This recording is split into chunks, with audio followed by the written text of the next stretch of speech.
하나님 말씀 함께 보겠습니다. 열왕기상 3장 23절로 28절의 말씀입니다.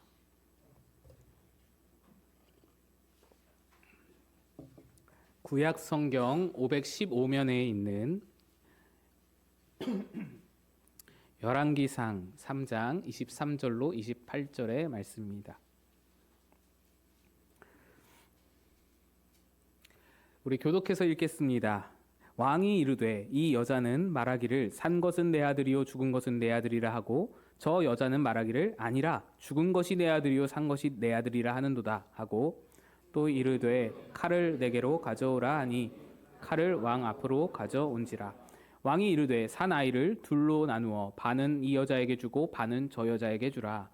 그 산 아들의 어머니 되는 여자가 그 아들을 위하여 마음이 불붙는 것 같아서 왕께 아뢰어 청하건대 내 주여 산 아이를 그에게 주시고 아무쪼록 죽이지 마옵소서 하되 다른 여자는 말하기를 내 것도 되게 말고 내 것도 되게 말고 나누게 하라 하는지라.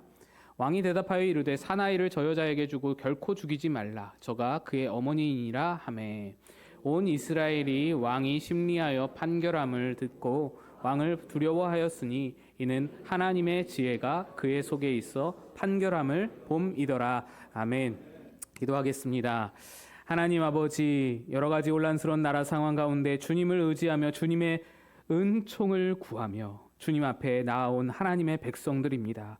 주여 긍휼히 여기시사 주의 말씀과 은혜로 모든 불안함을 잠재우고 하나님의 안식과 위로를 누리게 인도하여 주옵소서. 또한 이 나라를 선한 길로 인도하여 주옵소서. 전한 자 감추시길 바라고 예수님의 이름으로 기도드리옵나이다. 아멘. 네, 여러분 지난 한 주간 잠을 잘 주무셨는지 모르겠습니다. 저도 며칠 잠을 잘 못 잤는데 한 주간 얼마나 혼란스럽고 불안한 마음이셨는가 그렇게 생각이 듭니다. 환율이 요동치고 사나흘간 속보가 분단위로 쏟아져 나오고 국내뿐 아니라 해외에서도 관심이 집중됐다 합니다. 세계 신문 1면에 우리나라 기사가 실리고 여러 국가들에서 우리나라를 여행 위험 국가로 설정하고 해외 지도자들 방한이 전부 보류되고 몇몇 국가에서는 한국 화폐가 환전이 안 되는 상황까지 벌어지고 있다라는 소식을 들었습니다. 밖에서 볼 때도 굉장히 이제 불안하다, 신뢰할 수 없다라는 상황인 것이죠. 우리의 삶이 갑자기 한순간에 불안함이 가득한 상황이 된 것입니다. 그런데 저는 오늘 그럼에도 불구하고 여러분에게 하나님이 이 나라를, 하나님이 여러분 한 사람 한 사람을 지키신다, 이 모든 상황이 하나님 손안에 있다라는 말씀을 좀 드리고 싶습니다. 오늘 설교는 1년 전 수요 성경 공부에서 다뤘던 말씀을 수정 보완해서 다시 들고 섰습니다. 솔로몬의 재판 이야기죠. 솔로몬은 왕위에 오른 뒤에 하나님께 1,000마리 희생을 드리면서 하나님께 예쁨을 받았습니다. 그래서 하나님이 그의 꿈에 나타나셔서 너 뭘 원하든지 내가 주리라, 뭘 원하든지 구하라 말씀하셨습니다. 그러자 솔로몬은 백성들을 재판할 때 그 듣는 마음이 좀 필요하다고 듣는 마음을 구했습니다. 그랬더니 하나님이 기뻐하시면서 그가 원하는 분별하는 지혜도 주시고 거기에 더해 부귀와 영광도 주셨다. 이것이 열왕기상에 기록되어 있는 말씀입니다. 그리고 나서 오늘 본문이 이어집니다. 오늘 본문은 믿지 않는 사람들에게까지도 잘 알려져 있는 솔로몬 재판의 이야기입니다. 솔로몬 재판 이야기는 우리에게 솔로몬의 지혜를 보여주는 에피소드로 잘 알려져 있습니다. 그래서 우리는 이 본문을 보는 동안에 솔로몬의 지혜를 칭송하고 박수를 칩니다. 훌륭하다. 어떻게 이렇게 지혜로울까? 그런데 이 이야기는 단순하게 솔로몬 한 사람의 지혜를 보여주자고 이렇게 쓴 것이 아닙니다. 성경은 절대로 인간을 영웅화하는 책이 아닙니다. 성경은 인간들의 영웅 전기가 아닙니다. 그래서 이 이야기는 솔로몬을 칭송하고 솔로몬의 지혜를 드러내는 이야기가 아닙니다. 만약 그 목적으로 쓰여졌다면 더 많은 재판 이야기가 실리지 않았을까 싶습니다. 또 솔로몬의 지혜를 칭송하고자 했다면 더 고위직에 더 중요한 사람들의 사건들, 또 전 국가적으로 또 이방 나라들을 향해서 중차대한 사건들을 다룬 이야기들을 여기다 기록하지 않았을까. 사실 오늘 본문의 이 이야기는 일국의 왕의 입장에서 보면 굉장히 시시콜콜한 이야기입니다. 그런 재판입니다. 솔로몬을 더 멋있고 위대하고 지혜로운 왕으로 칭송할 목적이었다면 이런 한낱 창기들의 재판 이야기는 오히려 피해야 할 이야기였을지도 모릅니다. 솔로몬의 위엄과 지혜와 명성과 그런 것들을 높이기에는 너무나 사적이고요. 굉장히 비천한 그 사회 하층민들의 이야기 아닙니까? 창기들의 이야기입니다. 창기들. 솔로몬에게 중차대한 일들과 고위직들에 대한 재판이 얼마나 많았는데요. 40년 통치를 했어요. 그동안 얼마나 더 높은 사람들의 얼마나 더 중요한 재판이 많이 있었겠어요. 그런데도 성경은 그 모든 중요한 재판들을 다 배제하고서 이렇게 천하고 아주 개인적인 아주 비천한 그런 재판을 실었습니다. 창기들의 이야기를. 여기에는 열왕기서 저자의 의도가 있습니다. 오늘 그 의도, 성경이 솔로몬 재판을 통해서 진짜로 말하고자 하는 바를 우리 함께 살펴보고자 합니다. 먼저 오늘 본문의 개요는 이렇습니다. 창기 두 여자가 한 집에 살고 있었습니다. 가난한 데다가 창기라서 남편도 없으니까 이제 같이 그냥 서로 도우면서 살았겠죠. 한 집에 살면서 출산도 비슷한 시기에 했습니다. 3일 차이로 둘 다 아들을 낳았어요. 그런데 하루는 밤에 잠을 자다가 한 여자가 자기 아들을 깔아버려서 질식사시켰습니다. 이게 여러분 가능한 일이겠습니까? 저는 아이 셋을 키운 아빠 입장에서 도저히 이해가 안 되고 여러분들 아이를 키워보신 어머니들은 더더욱 이해가 안 되실 겁니다. 이게 어떻게 가능한 일인가? 이게 말도 안 된다. 그러니까 이 여자가요, 좀 이상한 여자예요. 이 여자가 좀 괴팍한, 뭔가 아니면은 성격이 굉장히 둔하다던가, 그러니까 굉장히 아무튼 뭔가 좀 이상한 여자입니다. 그런데 그 여자가 뭐 이렇다는 것은 핵심이 아니니까 넘어가서 그렇게 엄마가 자다가 아이를 죽여놓고는 더 이상한 부분이 자기 아이의 시신, 죽은 아이의 시신을 옆에 자고 있는 여자 옆에다 두고 그 여자의 아이를 자기에게 가져와서 아이를 바꿔치기 해버린 겁니다. 이것도 이해가 안 되죠. 여러분, 이 여인들은 창기입니다. 그래서 남편이 없습니다. 당시 사회에서 여인들은 홀로 경제활동을 할 수가 없었습니다. 그래서 경제활동을 하려면, 생활을 하려면 아버지, 남편, 아들 이렇게 세 남자 중에 한 사람에게 속해 있어야 먹고 살 수가 있었습니다. 남자를 통해서만 먹고 살 수 있는 구조가, 사회 구조가 이때 여성들의 그런 상황이었어요. 이 남자들이 없을 경우에, 가족이 없을 경우에는, 불가능할 경우에는 이 여자가 홀로 되었을 때는 살아갈 방법이 두 가지가 있는데 하나는 구걸이고 하나는 창기였습니다. 그러니까 이 남편이 없어서 의지할 데가 없는 이 창기들에게는 아들이 자기 노후의 유일한 생존 희망입니다. 언제까지 창기짓을 할 수가 없잖아요. 아들을 잘 키워서 아들이 이렇게 돈을 벌어오면 그걸로 먹고 살 수 있는 노후의 보장이 되는 그런 요소가 이 아들인 겁니다. 그러니까 이 아들을 그렇게 소중히 여기는 거예요. 그런데 아이가 아무리 신생아라고 해도 어머니가 그 자기 아기를 못 알아볼 리가 없죠. 그래서 싸움이 났습니다. 서로 사나이가 내 아이다, 죽은 아이가 저 여자 아이다. 그래서 싸우는 겁니다. 그렇게 싸우다가 솔로몬에게까지 재판을 받으러 나왔어요. 아마 이 두 어머니가 솔로몬에게까지 나온 데는 몇 가지 절차가 필요했을 겁니다. 우리에게 지방법원, 고등법원, 대법원 있듯이 마을 장로들에게 먼저 재판을 받고 그러다가 뭐 지도자들에게 재판을 받고 해결이 안 돼서, 여기저기서 해결이 안 돼서 솔로몬에게까지 나온 것입니다. 오늘날에야 이런 사건 해결 간단하죠. 그런데 그때 당시에는 뭐 혈액형 검사나 DNA 검사가 없으니까, 꿈도 못 꾸니까 이 아기들이 게다가 신생아이다 보니까 엄마 말고는 주변에 증인이 없습니다. 아이들이 신생아니까 못 알아보잖아요. 그래서 증인도 없고, 그래서 1심에서도 2심에서도 전혀 이거를 해결을 못 하다가 대법원격인 솔로몬의 재판정까지 오게 된 것인데, 이 어려운 문제를, 이 난감한 문제를, 증인도 없고 증거도 없고 아무것도 없는 이 문제를 솔로몬이 너무나 간단하게 해결해 버리는 겁니다. 칼을 가져와서 아이를 둘로 나눠서 반씩 가져라. 그러자 아이의 친모가 마음이 불붙는 것 같아서 내 아이를 포기하겠다고, 제발 아이의 생명만은 해치지 말아달라고 이렇게 말하여 사건을 해결합니다. 바로 여기서 우리는 참 솔로몬이 지혜롭다, 그러면서 그의 지혜를 칭송하고 박수칩니다. 그러나 성경은 이 사건의 해결의 그 열쇠가 된 지혜를 솔로몬의 지혜라고 말하지 않습니다. 이걸 솔로몬의 지혜라고 칭송하지 않습니다. 오늘 본문 마지막 28절입니다. 같이 한번 읽어보겠습니다. 시작. 온 이스라엘이 왕이 심리하여 판결함을 듣고 왕을 두려워하였으니 이는 하나님의 지혜가. 사람들은 이 재판을 보고서 솔로몬의 지혜라고 칭송하고 솔로몬의 위엄과 권위를 치켜 세웠는데, 그러나 성경은 그 모든 판결이 솔로몬의 지혜가 아닌 하나님의 지혜다라고 말씀합니다. 여러분, 이 재판에서 하나님의 지혜가 작용된 부분이 무엇일까요?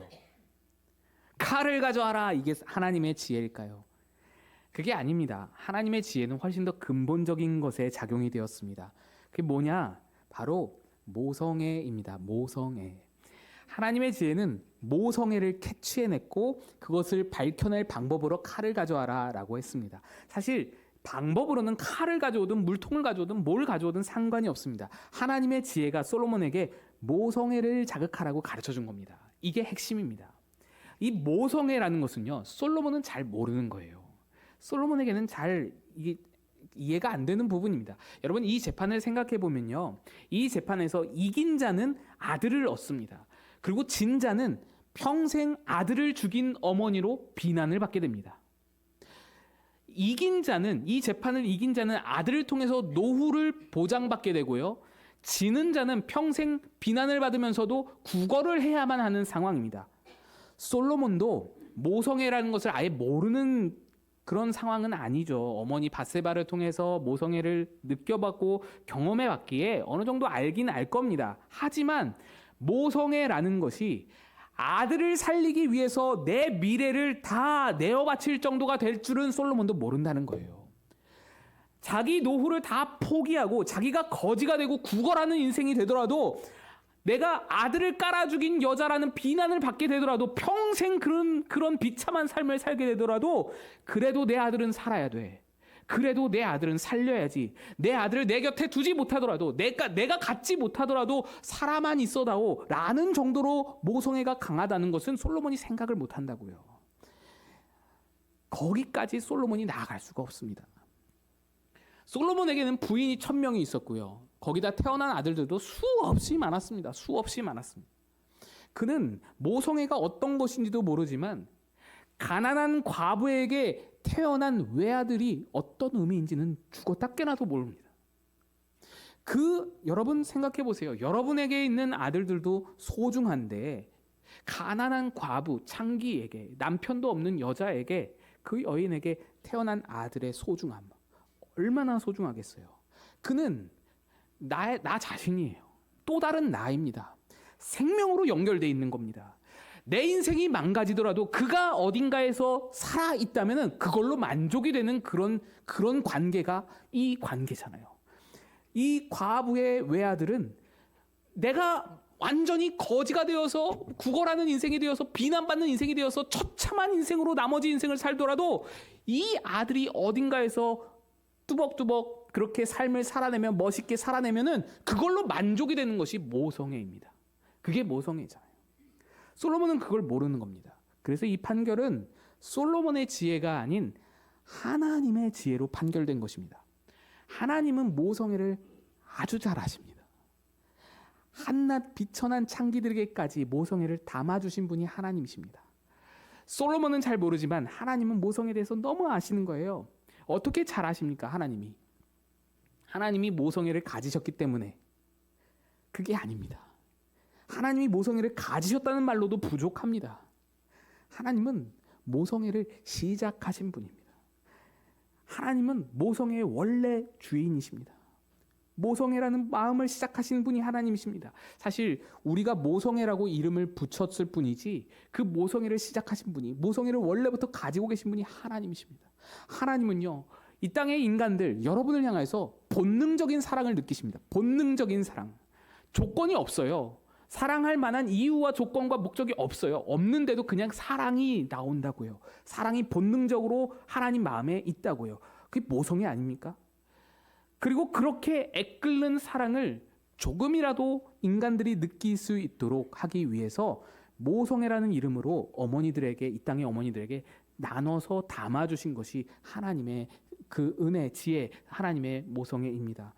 이 모성애는 아이를 살리는 마음입니다. 오늘 본문 재판정의 어머니는 내가 아이를 갖지 못하더라도, 내 아들이 되지 못하더라도 내가 아기를 포기해서라도 아기를 살리기를 원했습니다. 저 이상하고 괴팍한 여인, 아들을 깔아 죽이고도 그냥 뭐 아들을 시신을 바꿔서 막 바꿔치기 하려는 그 이상한 여인에게 내 아이가 넘어가더라도, 그 아이의 아들이, 내 아들이 그 여인의 아들이 될지라도 일단은 지금 살아야 돼. 일단은 지금 살려야 돼. 이것이 모성애라고요. 이 모성애가 있냐 없냐로 재판이 갈리는 겁니다. 하나님의 지혜가 이걸 아는 거예요. 하나님이 모성애의 주인이시기 때문에, 이 모성애가 하나님 마음이기 때문에 하나님의 지혜가 이걸 판결하는 겁니다. 오늘 열왕기서 저자의 의도는 바로 여기에 있습니다. 하나님의 지혜를 드러내는 것. 여러분, 열왕기서는 선지자적 관점에서 쓰여진 선지자들의 책입니다. 이 선지자가, 이걸 쓴 선지자가 누구인지는 명확하게 알지는 못하지만 그 내용들, 그 어체들을 보면은 모두가 다 선지자적인 그런 냄새가 아주 다분히 풍기는 그런 책의 내용입니다. 그래서 선지자의 책입니다. 이 책은 쓰여질 당시에 뚜렷한 목적을 가지고 쓰여졌습니다. 열왕기서가 쓰여진 연대는 바벨론 포로기입니다. 바벨론에 예루살렘이 다 멸망하고 포로로 끌려간 그 당시에 쓰여진 책입니다. 그리고 열왕기서의 1차 독자, 그러니까 열왕기서를 쓴 다음에 가장 처음으로 읽혀질 독자들은 바로 바벨론에 끌려간 포로들, 그 유다 백성들이었습니다. 그래서 더더욱 이 본문이 솔로몬의 지혜를 말하는 것이 아닙니다. 당시 포로된 백성들에게 솔로몬 왕이 지혜로웠다, 우리 솔로몬 왕이 이렇게 훌륭했다, 이건 아무 필요가 없습니다. 지금 솔로몬 왕이 다스리던 예루살렘 궁궐이, 예루살렘 성전이, 예루살렘 성읍 전체가 다 폭삭 망했는데요. 폐허가 됐어요. 흙더미예요. 벽돌 위에 벽돌 하나 남지 않고 모든 건물이 다 무너졌어요. 무슨 필요해요? 여기서 솔로몬 왕을 치적을 막 공로를 그거를 칭송한들 무슨 필요냐고요. 나라가 망했고 재건의 희망이 전혀 없는데 솔로몬 왕 추앙하는 것은 이 포로된 자들에게 전혀 도움이 안 됩니다. 포로된 그들에게 필요한 것은 하나님이 누구시냐였어요. 하나님이 과연 뭐 하고 계시냐? 하나님이 과연, 하나님의 마음은 무엇이냐? 이거였어요. 포로로 끌려간 백성들은 원망으로 가득한 상태였습니다. 그들은 자기들이 속한 유다 나라가 다윗의 언약이 걸려있는 하나님의 백성으로 하나님의 보호함을 받는 나라인 줄로 그렇게 철석같이 믿어왔습니다. 여러분, 다윗의 언약이 무엇인가요? 다윗은 하나님께 약속을 받는데 그 약속이 뭐냐면 다윗의 왕조가 영원하리라 라는 약속이었어요. 이건 성경에 명시되어 있는 하나님의 약속입니다. 이 약속에 의하면 유다 나라가 혹시 범죄할지라도 하나님은 사람의 매와 인생 책찍으로 그들을 징계할 뿐 그 왕위는 절대로 빼앗지 않으리라 라고 약속하신 약속입니다. 왕위가 영원하리라. 그래서 이 유다 백성들은요, 이 약속을 철석같이 믿고 자기들 나라가 영원히 존속할 줄 알았어요. 진짜 영원한 나라가 될 줄 알았다고요. 게다가 그들에겐 성전이 있었죠. 성전의 의미가 무엇입니까? 성전은 하나님이 여기에 함께 계시다라는 뜻이에요. 하나님이 지금 이 자리에, 우리나라에, 이 한가운데에 하나님이 여기에 살아계시다. 누가 우리를 건드려? 누가 우리를 침략해? 아니, 하나님이 여기에 살아계시는데, 여기 앉아 계시는데 누가 우리를 공격해? 이런 생각이 그들에게 가득했다고요. 그런데 결과는 어땠습니까? 그렇게 철석같이 믿어왔는데 결과는 완전히 폭삭 망해버린 거예요. 성전이 무너졌어요. 하나님이 계시다는 성전이 무너졌어요. 다윗의 후손들, 그 약속이 걸려있는 다윗의 후손들 왕들이요, 다 포로로 끌려갔어요. 끌려갈 뿐인가요? 왕자들이, 마지막 시드기야 왕의 왕자들은요, 아버지가 보는 앞에서 왕자들이 다 처형됐고요. 그 마지막 왕 시드기야는 그 왕자들의 처형되는 것을 마지막으로 보고 두 눈알이 뽑히고 그 채로 끌려갔습니다. 왕들뿐만 아닙니다. 수많은 백성들도 포로로 다 바벨론에 끌려갔습니다. 비참한 결과를 맞이한 거예요. 전혀 기대할 수 없는 결과를 맞이한 거예요. 그리고 그 백성들이 바벨론 포로에 끌려가서 도착해 보니 이 바벨론이라는 나라는요, 하나님의 하자도 모르는 나라예요. 여호와의 여자도 모르는 나라입니다. 전혀 알지 못하고 완전 다른 신을 섬기는데, 마르둑이라는 신을 섬기는 우상숭배의 천지입니다. 우상숭배로 열심히 특심인 그런 나라였습니다. 가보니 바벨론 사람들이 유다 백성들에게 이렇게 말합니다. 야, 너희가 믿는 하나님 도대체 어디 있냐? 너희가 믿는 하나님 살아있다면 너희가 지금 이 모양 이 꼴이 되겠느냐? 지금 너의 꼴을 봐라. 하나님이 이겼냐? 마르둑이 이겼냐? 너희가 이겼냐? 우리가 이겼냐? 이긴 신을 섬겨야겠냐? 진 신을 섬겨야겠냐? 너희도 마르둑을 따라 섬겨라.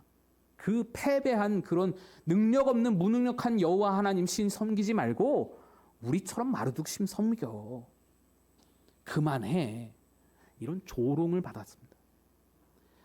포로로 끌려온 백성들이 얼마나 심하게 흔들렸을지 안 봐도 훤한 것이죠.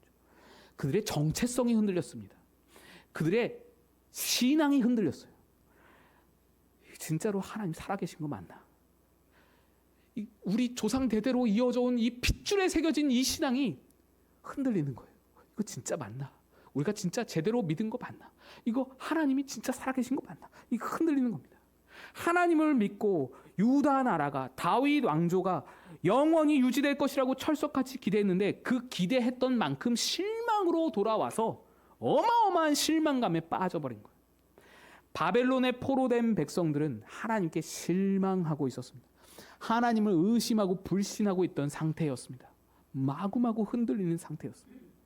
이런 가운데 열왕기서를 선지자가 쓴 거예요. 열왕기서를 기록한 선지자가 열왕기서를 통해서 이렇게 흔들리는 백성들에게 하고 싶은 말이 무엇이겠습니까? 하나님은 이러한 분이야. 하나님이 누구신지를 알아야 돼. 이 하나님의 마음을 전하고자 하는 겁니다. 선지자는 흔들리는 백성들을 향해서 하나님은 너희에게 모성애가 가득하신 분이다. 이걸 말하는 겁니다. 너희를 포기해서라도, 너희를 바벨론에 내어주어서라도 너희를 살리는 것이 그게 하나님의 마음이다. 그게 하나님의 지혜다. 이걸 말하는 거예요. 바벨론에게 내어줌이 절대로 너희를 죽이는 일이 아니야. 도리어 살리는 일이야. 이걸 말하는 거예요. 유다의 그 보내심을 받은 선지자들이요, 엄청 많았잖아요. 예레미야, 에스겔, 이사야 선지자들이 백성들에게 끊임없이 바로 이 마음을 전했습니다. 하나님의 마음을 전하는 자들이었습니다. 그 중에서 에스겔 선지자, 예레미야 선지자, 이사야 선지자의 말을 우리가 볼 텐데요. 에스겔 선지자가 먼저 이렇게 말합니다. 내가 내 곁으로 지나갈 때에 내가 피투성이가 되어 발짓하는 것을 보고 내게 이르기를 너는 피투성이라도 살아있으라. 다시 이르기를 너는 피투성이라도 살아있으라. 하나님은 유다 나라를 들에 버려진 그 갓난아기 같은 그런 스스로 살아갈 능력이 전혀 없는 피투성이가 된 그 유다 나라, 소망이 없는 그런 아이라도 긍휼히 여기셔서 살려내시는 하나님이라는 겁니다. 피투성이일지라도 살아만 있어다오. 그 마음이 하나님의 모성애인 겁니다. 유다 나라는 피투성이었습니다. 온갖 범죄와 불의와 우상숭배가 가득해서 죽을 수밖에 없는 처지의 유다 나라였습니다. 이 피투성이 같은 유다를 살릴 방법은 솔로몬의 재판전과 똑같습니다. 지금 칼이 들어오고 있어요. 지금 죽을 수밖에 없는 상황이에요. 저 악랄한 여인 같은 바벨론에게 넘겨주어서라도, 그래서라도 살아내는 것 밖에는 방법이 없는 거예요. 하나님이 그걸 선택하시는 거예요. 그래서 피투성이라도 사람만 있어다오 하시는 겁니다. 예레미야 선지자도 이렇게 말씀합니다. 에브라임은 나의 사랑하는 아들, 기뻐하는 자식이 아니냐. 내가 그를 책망하여 말할 때마다, 책망한다는 거, 혼낸다는 거죠. 바벨론에 넘겨주는 그런 책망이 필요할 때마다 깊이 생각하노라. 그러므로 그를 위하여 내 장자가 들끓으니 내가 반드시 그를 불쌍히 여기리라. 하나님이 그 자녀를 책망할 때마다 창자가 들끓는답니다. 자녀를 살리기 위해서 역설적으로 이 바벨론에 넘겨주는 그런 포기가 필요하다는 거예요. 그 마음이 절절하게 표현되어 있는 겁니다. 여기서 창자가 들끓는다라는 것은 우리 표현으로 애가 끓는다는 표현입니다. 하나님은 그들을 바벨론에게 내어주시면서 그렇게 책망을 선택하시면서 창자가 끊어지는 듯한 애끓는 심정을 느끼셨다는 거예요. 긍휼을 버리지 못하는 거예요. 마지막으로 선지자 이사야 선지자도 이렇게 말합니다. 14절 오직 시온이 이르기를 여호와께서 나를 버리시며 주께서 나를 잊으셨다 하였거니와. 시온이 누굽니까? 14절 다시 보시면 시온은 예루살렘입니다. 유다 백성들을 말하는 거예요. 바벨론에 포로된 유다 백성들이 바로 이렇게 말했습니다. 여호와가 우리를 버렸다, 우리를 잊으셨다 생각했습니다. 그러나 하나님의 본심은 이 다음에 나타나는데요. 여인이 어찌 그 젖 먹는 자식을 잊겠으며 자기 태에서 난 아들을 긍휼히 여기지 않겠느냐. 그들은 혹시 잊을지라도 나는 너를 잊지 못한다. 내가 너를 손바닥에 새겼노라 말씀하시는 거예요. 하나님의 애끓는 듯한 모성애가 포로된 백성들에게 향하고 있었던 것입니다. 여인이 자기 젖먹이를 잊어버릴 수 없지만 그들은 혹시 잊을지라도 나는 너희를 잊지 못한다. 내가 너를 손바닥에 새겼다. 너를 바벨론에게 넘겨주어서라도 너희를 살려야만 하는 것이 내 심정이다. 이것을 알아다오. 나는 너희를 잊지 못한다. 이것이 바벨론에 포로된 유다 백성들을 향한 하나님의 본심이었습니다. 진심이었습니다.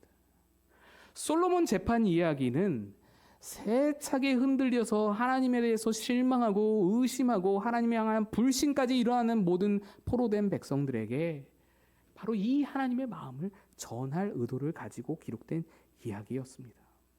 하나님의 모성애가 하나님의 지혜다. 오늘날에도 이 마음이 바로 여러분을 향해서 지금 내려오고 있습니다. 우리의 상황에도 위기가 여러 가지로 있고 여러 가지 아픔과 어려움이 있지만 여러분을 향한 하나님의 마음은 그때나 지금이나 동일합니다. 아니, 우리를 향하여서는 유다 백성에게와는 비교도 안 될 정도로 더욱 놀라운 하나님의 지혜를 우리에게 보여주셨습니다. 유다 백성을 살리기 위해서는 그 백성을 찢어지는 마음으로 바벨론에게 내어주셨는데 우리를 향해서는 더 큰 지혜를 보여주셨습니다. 그게 뭐냐? 십자가입니다. 우리를 향해서는 우리를 내어주심이 아닌 자기 아들을 내어주셔서 우리를 살리셨습니다. 이것이 훨씬 더 크고 놀라운 하나님의 지혜인 것입니다. 오늘 우리가 대림절 둘째 주일을 지나고 있는데 그분의 오심이 얼마나 놀랍습니까? 하나님은 자기 아들을 인간과 같은 모습으로 이 세상에 보내셨습니다. 인간 세상에 인간 속에 살도록 보내셨어요. 시간과 공간의 한계에 갇히도록. 인간의 죄를 짊어지시게 하기 위해서 창조주가 피조물이 되신 겁니다. 그래서 인간의 몸을 입고 오신 거예요. 이 성육신이 얼마나 놀랍습니까? 하나님의 지혜입니다. 또 그렇게 성육신하는 한 아들을 십자가에 걸어서 사망의 권세에 내어주셨습니다. 사탄의 권세에 내주셨습니다. 우리를 살린다는 목적 한 가지, 그걸 가지고 그걸 위해서 자기 아들을 사망의 권세에 내어주신 하나님의 지혜, 하나님의 모성애입니다. 이 사랑이 어찌 놀랍지 않을 수 있냐. 자기 아들을 처참한 십자가에 내걸고 피투성이었던 우리를 털끝 하나 상함이 없이 건져내신 거예요. 하나님의 너무나도 완벽하고 놀라운 지혜인 것입니다. 그런데 이 지혜가 그저 복음, 그저 영적인 부분에만 영향을 미치는 것이 아니고요. 여러분들이 실질적으로 살아가고 있는 여러분들의 처절한 그 현실 가운데에도 향하고 있다는 것입니다. 하나님의 그 마음이 지금도 여러분을 향하고 있다는 거예요. 여러분의 현실 속에서, 여러분의 살아가는 삶 속에도 그 마음이 향하고 있다고요. 우리는 오늘 본문을 통해서 이 하나님의 지혜를 볼 수 있어야 합니다. 오늘 우리의 현실 속에서 우리들도 바벨론에 내던져진 듯한 그런 아픔, 그런 절망을 경험할 때가 있는 겁니다. 나라 상황도 상황이지만 그뿐만이 아니라 여러분 개인의 상황을 봐도 그렇잖아요. 하나님께 실망이 되는 것이 얼마나 많습니까? 기대했는데 하나님께 이렇게 잘하면 하나님이 이렇게 해주실 것이라고 기대를 했는데 무너지는 경험들이 여러분 안에 있다는 말입니다. 없지 않습니다. 항상 있습니다.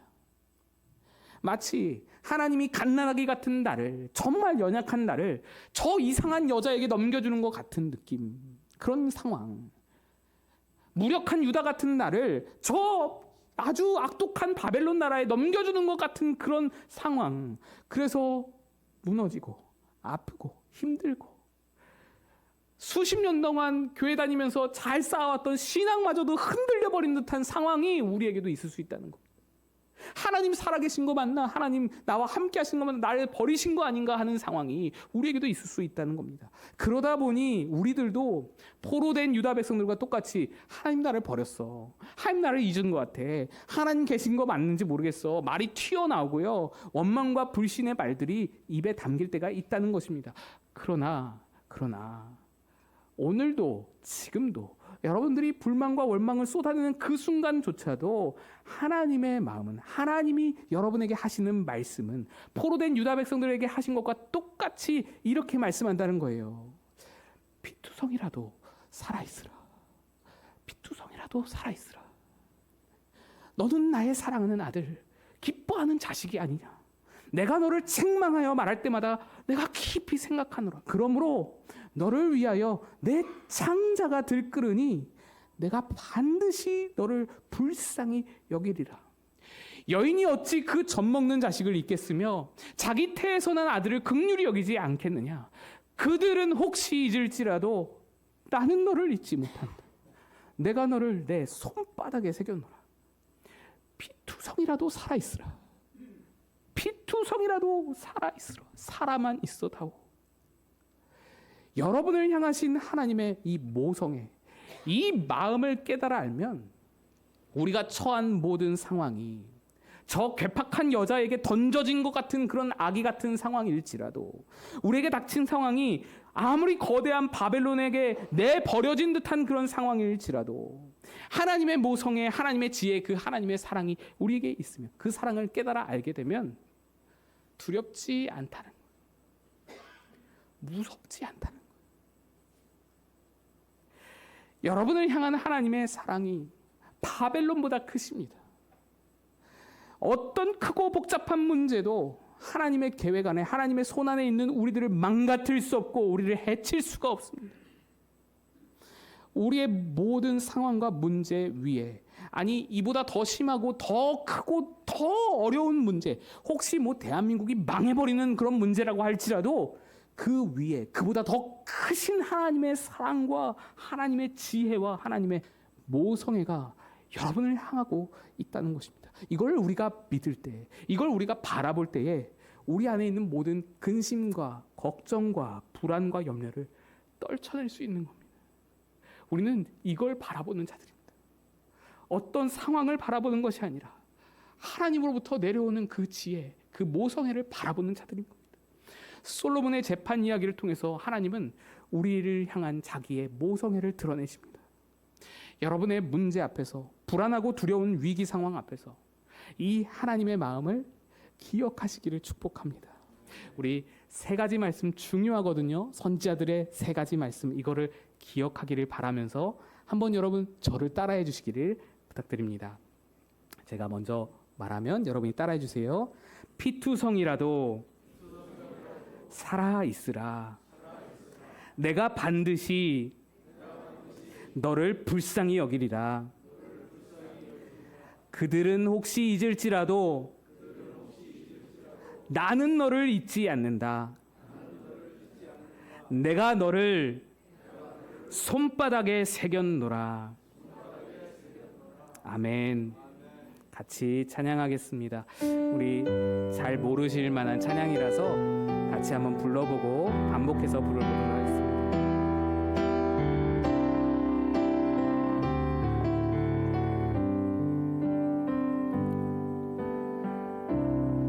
십자가를 참으신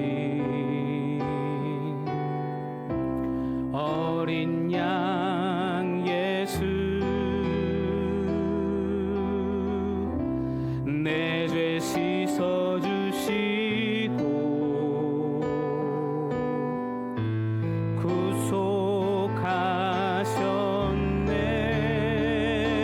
구속하셨네. 어둠을 물리치신 세상의 빛 예수, 영광의 빛 비추사 자유케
같이 일어나서 예수 하나님의 완전한 사랑, 예수 하나님의 완전한 사랑, 예수 하나님의 값없는 은혜, 예수 하나님의 놀라운 지혜, 아름다운. 우리 마지막으로 한 번 더 예수 하나님의 완전한 사랑, 예수 하나님의 완전한 사랑.